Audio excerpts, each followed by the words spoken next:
بسم اللہ الرحمن الرحیم۔ السلام علیکم معزز ناظرین، آپ سے ایک چھوٹی سی ریکویسٹ ہے کہ ویڈیو کو ضرور اینڈ تک دیکھیں۔ ہم اتنی محنت سے آپ کے لیے ایسے اسپیشل سٹوریز بناتے ہیں اور چینل کو ضرور سبسکرائب کیجیے گا، شکریہ۔ میری نئی شادی ہوئی تھی، گھر میں سب مجھ سے نئی دلہن کی طرح سلوک کرتے تھے۔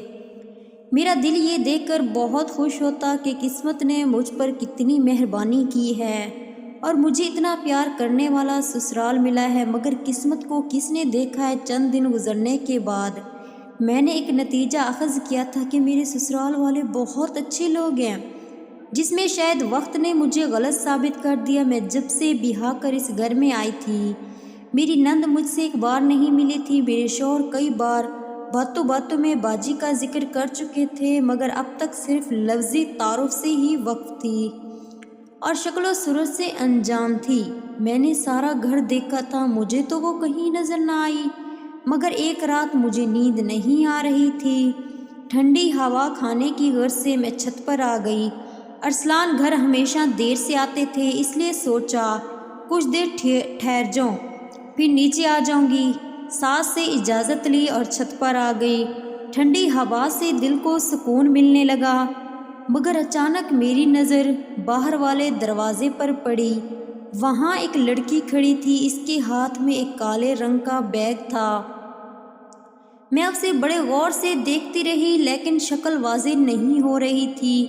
دیکھنے کی غرض سے اس بات کا پوچھنا مناسب نہ سمجھا اور خاموش ہو گئی۔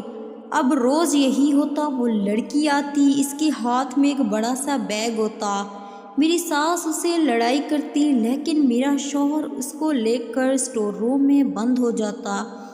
مجھے بھی اب شک سا ہونے لگا۔ میں نیچے آئی تو وہ لڑکی میری ساس سے کسی بات پر بحث کر رہی تھی۔ اس سے پہلے کہ میں کچھ پوچھتی، ارسلان آ گیا۔ وہ یہ سب دیکھ کر اس لڑکی کو گھسیٹتے ہوئے گھر کے اسٹور روم میں لے گیا اور دروازہ بند کر دیا۔ میں یہ سب دیکھ کر گھبرا چکی تھی کہ یہ کیا ماجرا ہے۔ میں نے کسی سے بھی اس بات کا پوچھنا مناسب نہ سمجھا اور خاموش ہو گئی۔ اس طرح کی مزید اچھی کہانیاں دیکھنے کے لیے میرے چینل زبردست اردو سٹوری کو جلدی سے سبسکرائب کر دیں۔ اب مجھے اس لڑکی پہ شک سا ہونے لگا، کیونکہ مسلسل ارسلان ایک نامحرم کے ساتھ کمرے میں بند ہو کر اتنی دیر کیا کرتے تھے۔ میں اب یہ مسئلہ سلجھانا چاہتی تھی، اس لیے شام کو شوہر کے آنے سے پہلے ہی اسٹور روم کے بڑے صندوق میں جا کر چھپ گئی۔ کچھ وقت گزرا، وہ لڑکی اور ارسلان کمرے میں آئے۔ مجھے اپنے آنکھوں پر یقین نہیں آ رہا تھا کہ میرے شوہر نے اس لڑکی کے جسم کے ساتھ اور بیگ پر نظر پڑتے ہی میرے ہوش اڑ گئے۔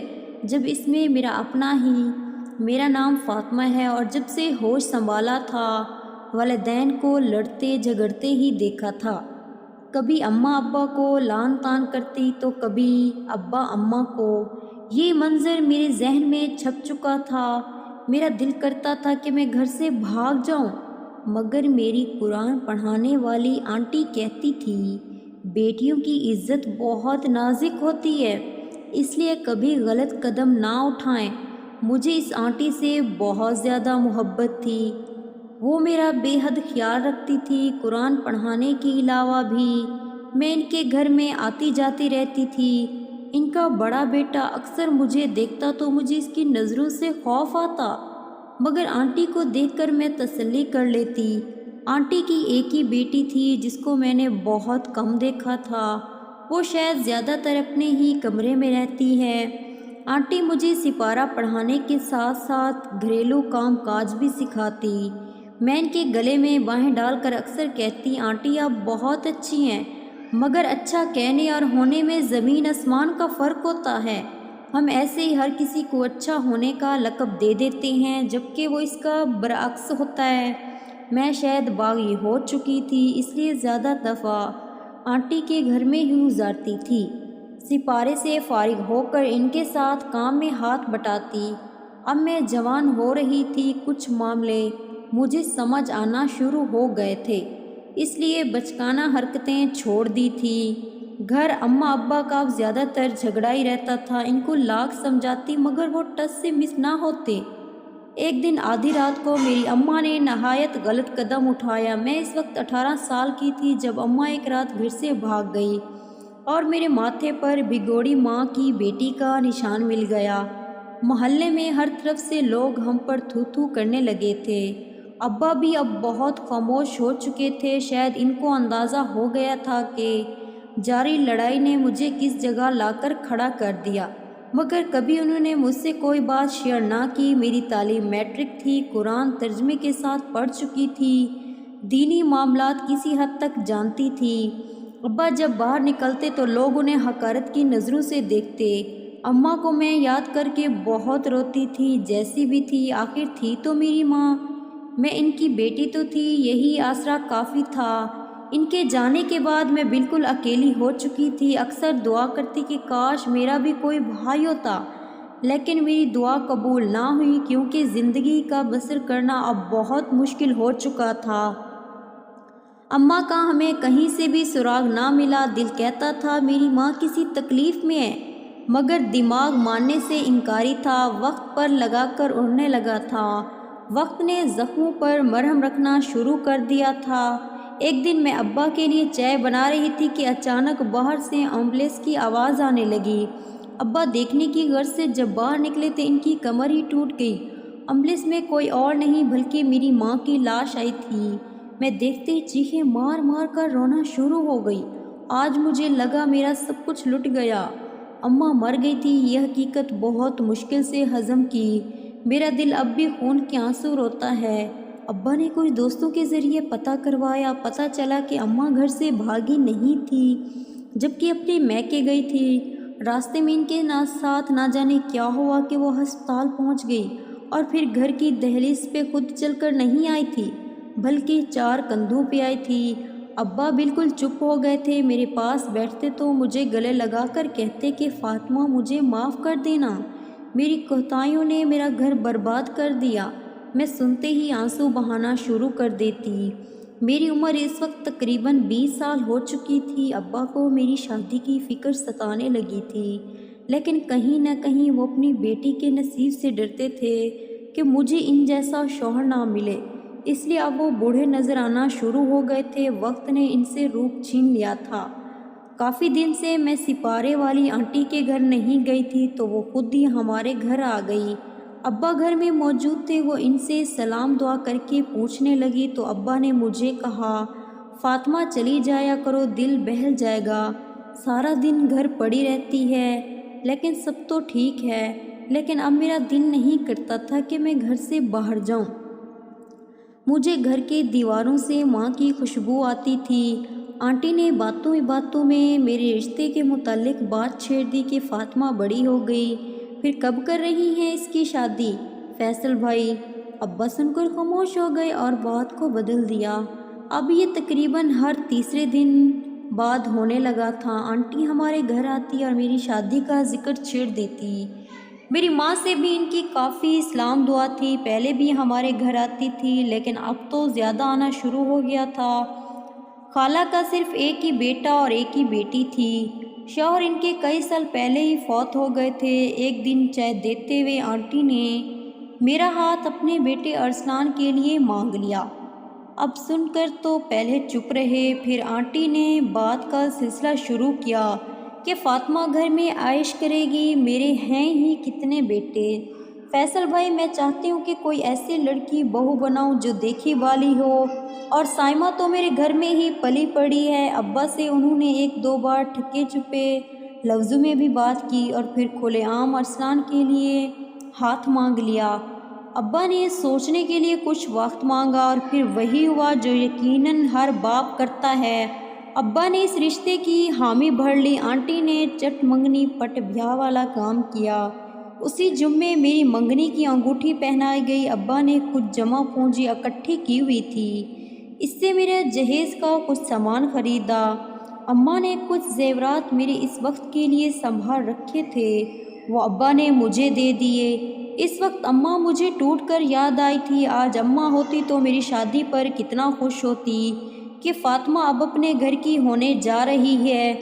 ابا نے میری ہر خواہش پوری کی۔ مجھ سے آخری بار انہوں نے ہاتھ جوڑ کر معافی مانگی کہ بیٹا مجھے معاف کر دو، میں نہ ہی اچھا باپ بن سکا اور نہ ہی اچھا شوہر بن سکا۔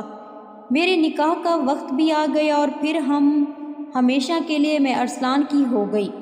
باپ کے خانے میں اب شوہر کا نام لکھ دیا گیا۔ مجھے لگتا ہے بیٹیوں کو کبھی باپ کا نام ہضم نہیں کرنا چاہیے۔ شوہر کا کیا ہے، جب مرضی کرے طلاق دے دے، پھر اس خانے میں باپ کا نام لکھنے کے بجائے پہلے ہی نہ ہٹایا جائے۔ ارسلان کی جیولری کی دکان تھی، گھر کا گزر بسر تقریباً اچھا تھا، ضرورت کی سب چیزیں گھر میں موجود تھی۔ حالانکہ لاکھ مرنا کرنے کے باوجود بھی ابا نے مجھے بہت سارا جہیز دیا تھا۔ میرے ابو گھر میں اکیلے ہوتے تھے۔ میں آنٹی سے پہلے ہی بات کر چکی تھی کہ میں روزانہ ابا کے گھر چکر لگا لیا کروں گی۔ ان کے گھر پہلے ہی 2 گھر چھوڑ کر تھا۔ خالہ نے کوئی بھی مسئلہ نہ کیا اور مجھے خوشی سے اجازت دے دی۔ میں جب اس گھر میں آئی تھی اپنی نند کو میں نے نہیں دیکھا تھا۔ آخری بار میں نے چند سال پہلے ان کو دیکھا تھا۔ وہ ارسلان سے چھوٹی تھی مگر مجھ سے بڑی تھی۔ میں اپنی ساس سے ان کا پوچھتی تو وہ بات کو گول مول کر دیتے کہ ادھر ہی ہوگی وغیرہ وغیرہ۔ ارسلان سے بھی پوچھتی تو وہ بھی نہ بتاتے۔ تھک ہار کر میں چپ ہوگی کہ شاید ان کی شادی ہو گئی ہو اور وہ ادھر نہ آتی ہو۔ ارسلان گھر دیر سے آتے تھے، گرمیوں کے دن تھے، نیچے کافی زیادہ ہبس تھی۔ تبھی میں اپنی ساس سے پوچھ کر کہ میں ہوا کھانے چھت پر گئی۔ چکر لگاتے لگاتے میری نظر باہر والے دروازے پر پڑی تو وہاں ایک لڑکی کھڑی تھی جس کے ہاتھ میں کالے رنگ کا بیگ تھا اور بڑی سی چادر میں اس نے خود کو چھپایا ہوا تھا۔ وہ شاید کسی بات پر آنٹی سے لڑ رہی تھی۔ میں نے اسے دیکھنے کی بہت کوشش کی مگر وہ مجھ سے نہ دیکھی گئی۔ سوچا نیچے جا کر دیکھتی ہوں تو اتنی دیر میں ارسلان بھی آ گئے۔ وہ اس کو دیکھ کر آپے سے باہر ہو گئے اور وہ اسے گھسیٹتے ہوئے ساتھ والے اسٹور روم میں لے گئے۔ میں یہ سب دیکھ کر حیران رہ گئی۔ وہ اسٹور روم گھر کے پچھلے حصے میں بنا ہوا تھا۔ جا کر انہوں نے اسٹور روم کا دروازہ بھی بند کر دیا۔ یہ سب دیکھ کر میرا دل زور زور سے دھڑکنے لگا کہ یہ کیا ماجرا ہے۔ میرے شوہر نے جوان لڑکی کو یوں اس طرح کمرے میں کیوں بند کر دیا؟ آنٹی کے تیور بھی بہت زیادہ سخت تھے۔ میں نے چپ رہنے میں ہی اپنی عافیت سمجھی اور بس دیکھتی رہی۔ اب تقریباً ہر دوسرے تیسرے دن بعد یہی ہوتا تھا۔ وہ لڑکی آ کر آنٹی سے لڑتی اور میرا شوہر اسے لے کر کمرے میں بند کر دیتا اور خود بھی وہیں گھنٹوں بیٹھا رہتا۔ یہ دیکھ کر میرا دل ٹوٹ سا گیا تھا۔ مجھے اپنی قسمت پر رونا آیا۔ کچھ دن ابا کے میں گھر چلی گئی لیکن وہاں بھی مجھے سکون نہ ملا تو گھر لوٹ آئی۔ اب روز روز کی اس حرکت سے میں تنگ آ چکی تھی۔ اس راز کو جاننے کے لیے میں نے اپنی ساس سے چھپ کر اسٹور روم کی دوسری چابی بنوا لی اور شوہر کے آنے سے پہلے ہی اس کمرے میں چھپ گئی کہ یہ سب کیا ہوتا ہے۔ ابھی کچھ ہی دیر گزری تھی کہ ارسلان اس لڑکی کو لے کر اسٹور روم میں آ گیا۔ انہیں اس حالت میں دیکھ کر میرے پیروں تلے سے زمین نکل گئی۔ مجھے بتاتے ہوئے بھی شرم محسوس ہوتی ہے کہ وہ لڑکی کوئی اور نہیں بلکہ میری اپنی نند تھی۔ ارسلان نے اس کے ہاتھ پاؤں باندھ دیے اور کتنی دیر اس کو دیکھتے رہے، پھر دروازہ کھول کر وہاں سے چلے گئے۔ میں جلدی سے صندوق سے باہر نکلی اور اس کے پاس گئی۔ اس کے منہ سے دوپٹہ ہٹایا تو وہ ڈر گئی کیونکہ اس کے چہرے پر جگہ جگہ زخم تھے۔ میری نظر جب اس کے کالے بیگ پر پڑی تو اس کو دیکھ کر میرے ہاتھ کپ کپانے لگے کیونکہ اس میں کسی بچے کے کپڑے تھے۔ میں نے چابی سے بیگ کھولا اور ساس اور شوہر سے چھپ کر نند کو اپنے گھر لے گئی اور انہیں ساری بات سے آگاہ کیا اور خاص تائید کی کہ ان کا خاص خیال رکھا جائے۔ گھر میں شوہر اور ساس کی ہوائیں اڑی ہوئی تھی کہ میری نند کہاں چلی گئی، لیکن انہوں نے کوئی بھی بات نہ کی۔ میں وقتاً وقت گھر چکر لگاتی رہی اور اپنی نند کا علاج بھی کرواتی رہی۔ نند اب کچھ بہتر ہو گئی تھی۔ میں نے ارادہ کر لیا تھا کہ مجھے کیا کرنا ہے۔ وہ جب دماغی طور پر تھوڑا بہتر ہوئی تو اس نے مجھے اپنی کہانی بتائی کہ اس کی حالت یہ کیسے ہوئی تھی۔ اس سب کا ذمہ دار کون ہے؟ اس سب کا ذمہ دار آنٹی اور میرا شوہر تھا۔ مجھے بالکل بھی یقین نہیں رہا۔ نند بتانے لگی کہ میں کسی سے محبت کرتی تھی، لیکن امی اور بھائی نے اس کی بہت مخالفت کی۔ ان دنوں میں نے رجب خان کے ساتھ نکاح کر لیا جس سے میں محبت کرتی تھی، اور میں حاملہ ہو گئی۔ جب یہ بات بھائی کو پتہ چلی تو انہوں نے رجب خان کو مروا دیا اور مجھے گھر کے اسٹور روم میں بند کر دیا۔ وہیں میں نے ایک بیٹے کو جنم دیا۔ میری ماں نے میری بچی کو کسی کوڑے کے ڈھیر پر پھینک دیا اور مجھ پر ظلم کرنے لگی۔ فاطمہ ذاتی طور پر بالکل پاگل ہو چکی تھی، اس لیے کئی روز اس بیگ میں لاشعوری طور پر کپڑے لاتی کہ مجھے میری بیٹی لا دو تاکہ میں اس کو یہ کپڑے پہناؤں۔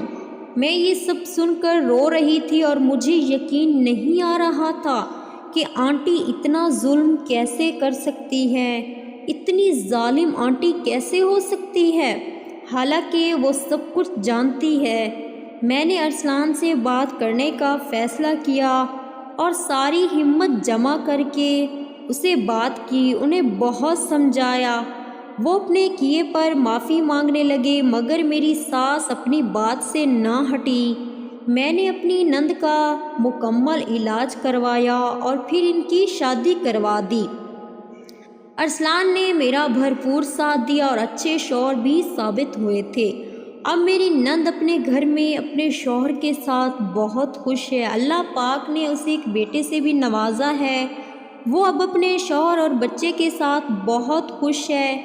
میں آخر میں یہ کہنا چاہوں گی کہ آپس میں پیار و محبت سے رہنا چاہیے اور بچوں کو بھی وقت دینا چاہیے۔ مجھے یاد رکھنا، اللہ نگہبان۔ اس طرح کی مزید اچھی کہانیاں دیکھنے کے لیے میری آپ سے گزارش ہے کہ ہمارے چینل زبردست اردو سٹوری کو جلدی سے سبسکرائب کر دیں۔ ویڈیو اچھی لگے تو ویڈیو کو لائک کر دیں۔ شکریہ۔